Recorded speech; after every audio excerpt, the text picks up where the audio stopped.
So Tony Khan has picked up the final year on Brian Cage's contract, and my thoughts on it is plain and simple. Tony Khan picked up this contract for two reasons. One, he doesn't want him to go to WWE. He just lost Cody, or maybe lost Cody. We don't know yet. It could be a work, it could not be a work. We don't know. We're just all fans just tuning in. But the main thing is you don't want to lose another guy to WWE. Second thing is, and I don't think Tony Khan did this on purpose, and it's just a matter of how his contracts are set up and worked, is the fact that because he can work anywhere other than WWE, obviously, it gives him the opportunity to get over with the crowd again. So he's been tearing it up on the indie scene ever since, his last match with Ricky Stark where he lost the FTW title and got kicked out of Team Taz officially. Ended that feud and it just disappeared off of TV.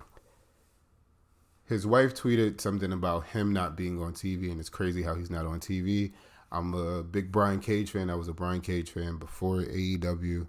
So I get why she was feeling that way, especially with that being her spouse. But a lot of people felt that way, and a lot of people who were just trolling, just like, I told you AEW's roster is too bloated. That's why you can't have Brian Cage there, because then he would have to be a mid-carder. He would have to be pushed up.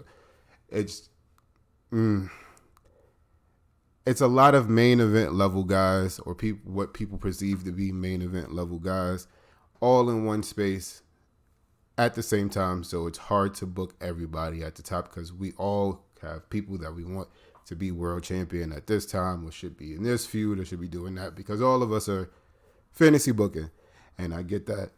Tony Khan has to figure that out, and I'm hoping that he's able to do that. But with Brian Cage being able to work any place, he's getting a chance to reconnect with the fans. And I think he's been doing that perfectly. I think it's great that he's been able to go on this run. He's been able to work the stuff like Go Viral with the Acclaim, with the battle rap.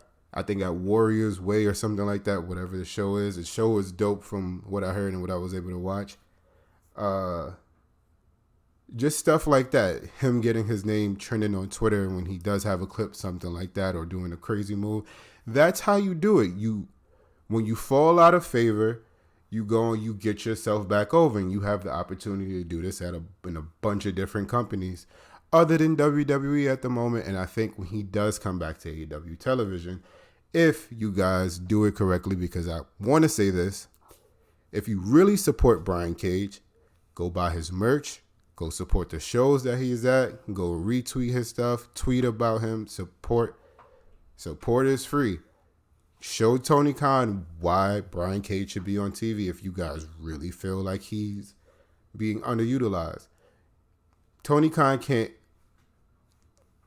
deny somebody who's clearly getting over, especially on their own. He would have to go and book them, especially if they're getting over on the indies and they're reconnecting with the fans on a personal level.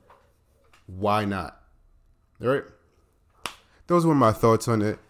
We actually got to talk a little bit more about it on the podcast that I'm on with Brian, called Coffee Dad Aesthetic. I want you guys to check it out, and link in the description below. But until next time, guys, later.